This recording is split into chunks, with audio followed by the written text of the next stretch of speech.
రాకాలోకంకి స్వాగతం. జై హింద్ మిత్రులారా. భారతదేశానికి చెందినటువంటి పాక్ ఆక్రమిత కశ్మీర్, పాకిస్తాన్ ఇనుప గుప్పెట్లో ఉన్నటువంటి కాశ్మీర్లో ఎన్నికలు జరుగుతున్నాయి. ఎన్నికలు ఏకంగా ఒక ప్రహసనంలా జరుగుతున్నాయి. అక్కడ ఉన్నటువంటి 50-55 సీట్ల కోసం జరుగుతున్నటువంటి ఎన్నికలు 3 విడతలుగా జరుగుతున్నాయి. ఒక విడత 2 రోజుల క్రితం పూర్తయింది. ముఖ్యంగా ఈ మీర్పూర్ ప్రాంతానికి చెందినటువంటిది. పాకిస్తాన్ని చాలా గట్టిగా సమర్థించే మీర్పురీలు నివసించేటటువంటి ప్రాంతం అది. ఆ ప్రాంతంలో ఎన్నికలు 17-20 సీట్లకు నిర్వహించడానికి పాకిస్తాన్కి తల ప్రాణం తోకకొచ్చింది. తరువాత 2వ విడత ముజఫర్పూర్లో ఉంది. ఆ తర్వాత మిగతా ప్రాంతాల్లో ఒక వారం రోజుల తరువాత జరుగుతుంది. ఈ కొద్దిపాటి సీట్లకు సంబంధించిన ఎన్నిక ఇంత హింసాత్మకంగా, ఇంత రక్తపాతంతో కూడి జరగడం పాకిస్తాన్ ఇన్నాళ్ళు కశ్మీర్ గురించి ప్రజలకు అమ్మినటువంటి కళ కూడా కాదు, అది కళ్ళ పూర్తి అబద్ధం. అది ఈరోజు ఎక్స్పోజ్ అయి కూర్చుంది. ఇప్పటి వరకు దాదాపు 86 నుంచి 100 మంది దాకా చనిపోయారని చెప్పి అంచనాలు వస్తున్నాయి. ఎందుకంటే పాకిస్తాన్ పేపర్లు అధికారికంగా ఫిగర్లని ప్రకటించవు. జమ్మూ కాశ్మీర్లోని పాకాక్రమిత జమ్మూ కాశ్మీర్ భాగంలో మీడియాని పూర్తిగా నిషేధించారు. అక్కడ ఇంటర్నెట్ కూడా లేదు. కాబట్టి బయటకి సమాచారం పంపాలంటే VPN ద్వారా మాత్రమే సాధ్యమవుతుంది. కాబట్టి అత్యంత కష్టపడితే కానీ అక్కడి సమాచారం బయటకు రావడం లేదు. అయినప్పటికీ ఒక 100 మంది దాకా ఇప్పటి వరకు చనిపోయి ఉంటారని చెప్పి అంటున్నారు.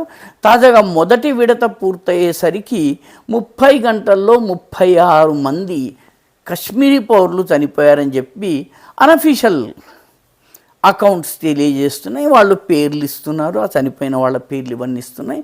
ఇవన్నీ కూడాను పాకిస్తాన్ అక్కడ ఎన్నికలు నిర్వహించే పేరిట ఎలాంటి క్రౌర్యానికి పాల్పడుతుందో తెలియజేస్తోంది.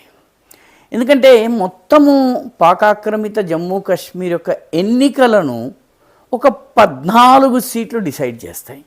ఈ 14 సీట్లు జమ్మూ కాశ్మీర్లో ఉండవు. జమ్మూ కాశ్మీర్ కాకుండా కరాచీలో మిగతా ప్రాంతాల్లో నివసించేటటువంటి కశ్మీరీ మూలానికి చెందినటువంటి శరణార్థులు, వీళ్ళు ఒక్కరోజు కూడా పాకాక్రమిత జమ్మూ కాశ్మీర్లో అడుగు పెట్టకుండా పాకాక్రమిత జమ్మూ కాశ్మీర్లో ఓటు వేస్తారు. సో బయట ఏ రాజకీయ శక్తులకు ప్రాబల్యం ఉంటుందో వాళ్ళకి వీళ్ళు మద్దతుగా పనిచేస్తారు. అంటే మొత్తం 65-70 మందిలో ఈ 14-15 మంది బ్లాక్ ఏదైతే ఉందో ఇది మొత్తము కశ్మీర్ రాజకీయాల్ని శాసిస్తుంది. అందుకే ప్రజలు ఇప్పుడు ఈ రిజర్వేషన్లను తీసేయాలని చెప్పి డిమాండ్ చేస్తున్నారు. కశ్మీర్లో పాకాక్రమిత జమ్మూ కాశ్మీర్లో నివసించే వాళ్ళే ఓటు వేయాలి తప్పితే బయట వాళ్ళు కశ్మీర్ యొక్క భాగ్యాన్ని నిర్ణయించడానికి వీలు ఉండకూడదు అని చెప్పి పోరాడుతున్నారు. అయితే పాకిస్తాన్ ఎలా స్పందిస్తోంది? పాకిస్తాన్ తాజాగా 13 ప్రైవేట్ స్కూళ్ళ రికగ్నిషన్ని రద్దు చేసింది.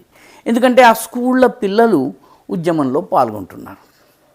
రావాలకోట్ కావచ్చును, మీర్పూర్ కావచ్చును, ఈ ప్రాంతాలన్నింటిలో కూడాను జరిగేటటువంటి ఉద్యమాలకు భారీ సంఖ్యలో ప్రజలు స్వచ్ఛందంగా వస్తున్నారు, నినాదాలు ఇస్తున్నారు, తమ తిండి తామే తెచ్చుకుని తిని పోరాటం చేస్తున్నారు.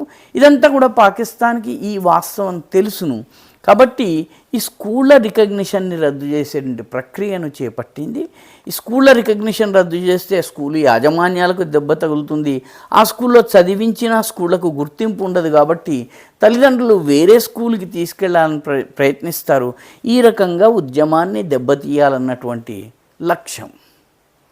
సైన్యానిక రంగంలోకి దింపారు. వాళ్ళు ఏ రకంగానైతే బంగ్లాదేశ్లో ఆపరేషన్ సర్చ్ లైట్ పేరిట ఊచకోత కోసారో అది పాకిస్తాన్ ఆక్రమిత జమ్మూ కాశ్మీర్లో చేయటం మొదలుపెట్టారు. ఇప్పటికే దానికి సంబంధించి మేధావుల అరెస్టు, వాళ్ళపైన దాడులు, భౌతికంగా వాళ్ళ ఆస్తిపాస్తులు నష్టం చేయటం ఇదంతా జరుగుతూనే ఉంది. ఇన్నాళ్ళు పాకాక్రమిత జమ్మూ కాశ్మీర్కి సంబంధించినటువంటి కళ్ళల్ని ప్రచారం చేస్తున్న పాకిస్తాన్ ఇప్పుడు నిజాన్ని ఒప్పుకోక తప్పటం లేదు. ఎందుకంటే పిఓజేకేలో ఉన్నటువంటి రాజకీయ నాయకులు ముఖ్యంగా మోంగ్లా డ్యామ్ నుంచి వెళ్ళిన నీరు ఆధారంగానే పంజాబ్లో తాగునీరు దొరుకుతుంది, సాగునీరు దొరుకుతుంది. కానీ ఈ మోంగ్లా డ్యామ్ నిర్మించినటువంటి పాకాక్రమిత జమ్మూ కాశ్మీర్ ప్రజలకి నీళ్లు దొరకవు. అవి పంజాబ్లోకి వెళ్ళి పంజాబ్లో వాడుకోగా మిగిలినవి రీసైకిల్ చేయటం జరుగుతుంది. కాబట్టి ఇటువంటి అనేక స్ట్రక్చరల్ ప్రాబ్లమ్స్ ఉన్నాయి. వీటికి వ్యతిరేకంగా అక్కడి ప్రజలు పోరాడుతున్నారు. వీళ్ళందరూ కూడాను పిఓజేకేలో పాకిస్తాన్ జోక్యాన్ని వ్యతిరేకిస్తున్నారు. పాకిస్తాన్కి ఏం చేయాలో తెలియలేదు. పాకిస్తాన్ యొక్క డిఫెన్స్ మినిస్టర్ అయినటువంటి ఖాజా అబ్బాస్ ఆయన ఏకంగా ఇదంతా భారతదేశానికి చెందినటువంటి ఏజెంట్లు చేస్తున్నటువంటి పని అని చెప్పి ఆరోపణ వేసేశారు. దానికి ఆధారాలు చూపించాల్సిన అవసరం లేదు. ఎందుకంటే పాకిస్తాన్లో ఏం జరిగినా కూడాను మన దేశానికి చెందినటువంటి రీసెర్చ్ అండ్ అనాలిసిస్ వింగ్ ఏదైతే ఉందో అదే బాధ్యులని చెప్పి పాకిస్తాన్లో చెప్తారు, పాకిస్తానీలు నమ్ముతారు. కాబట్టి అదే మాటని ఇక్కడ కూడా చెప్తూ వస్తున్నారు.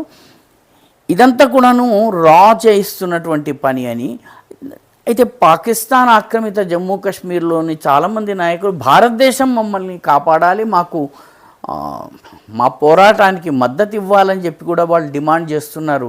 భారతదేశము ఇప్పటి వరకు స్పందించలేదు. కేవలం అక్కడ జరుగుతున్నటువంటి ఎన్నికలు పై పూతల్లాగానే ఉన్నాయి తప్పితే లోపలికి వెళ్ళి సిస్టమిక్గా అక్కడ వ్యవస్థల్లో మార్పు తీసుకొచ్చే స్థాయిలో ఎన్నికలు జరగడం లేదు.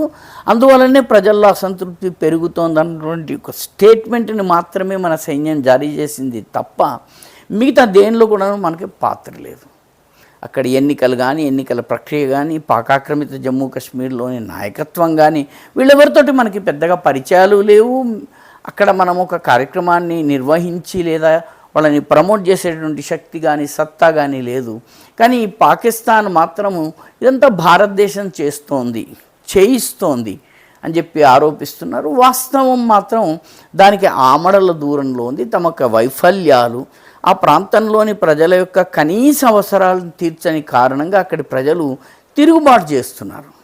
ఈ ప్రజా తిరుగుబాటుని ఎలా హ్యాండిల్ చేయాలో పాకిస్తాన్కి తెలియదు. పాకిస్తాన్ దగ్గర పిడుక్కి బియ్యానికి ఒకటే మంత్రం అన్నట్టుగా అందరికీ లాఠీలు తీయడము, తుపాకులు తీయడము, ఆపరేషన్ సర్చ్ లైట్ చేయడము, మనుషుల్ని చంపేయటం ఇదొక్కటే తెలుసును. బలూచిస్తాన్లో ఇదే చేస్తున్నారు, ఖైబర్ పఖ్తూన్వాలో ఇదే చేస్తున్నారు, 1970s ప్రాంతంలో బంగ్లాదేశ్లో ఇదే చేశారు. ఆ తరువాత ఇప్పుడు పాక్ ఆక్రమిత జమ్మూ కాశ్మీర్లో కూడాను అదే పద్ధతిని అవలంబిస్తున్నారు. వీటి పరిణామాలు భయంకరంగా ఉంటాయి. ఇదే సమయంలో ఇంతకన్నా తక్కువ మంది ప్రజలు మన దగ్గర కాక్రోచ్ జనతా పార్టీ ఉద్యమంలో పాల్గొన్నారు. దానికి పాకిస్తాన్లో ఉన్నటువంటి సోషల్ మీడియా హ్యాండిల్స్ సహకరించాయి. కానీ భారత ప్రభుత్వము దీన్ని ఎంత సాఫ్ట్గా హ్యాండిల్ చేసి ఈ ఉద్యమాన్ని బలహీనపరిచిందో అందరూ చూశారు. ఆ రకమైనటువంటి వ్యూహం కానీ, వ్యవస్థ కానీ పాకిస్తాన్ దగ్గర లేవు. ఈ వేర్పాటువాదాన్ని అరికట్టడం అంటే తలలు తెగ్గోయటం మాత్రమే వాళ్ళకి తెలుసును. ఆ రకంగా చేయటం వల్ల ప్రజల్లో మరింత తిరుగుబాటు వస్తుంది. పోలీసులు అంటే భయం పోతుంది. ఒక్కొక్క చనిపోయిన వీరుడి అంతిమయాత్ర మరికొంతమందిని ఆ దిశగా పోరాడేందుకు వాళ్ళకి ప్రేరేపిస్తుంది. ఈ విషయాలన్నింటినీ కూడా పాకిస్తాన్ మరిచిపోతోంది. పర్యవసానంగా పాకాక్రమిత జమ్మూ కాశ్మీర్లో తిరుగుబాటు నానాటికి బలీయమవుతోంది తప్ప బలహీనపడటం లేదు. ఈ వీడియో మీకు నచ్చినట్టయితే లైక్ చేయండి, షేర్ చేయండి, ఈ ఛానల్కి సబ్స్క్రైబ్ చేయండి. మీ అభిప్రాయాన్ని కమెంట్ల రూపంలో తప్పనిసరిగా పంపించండి.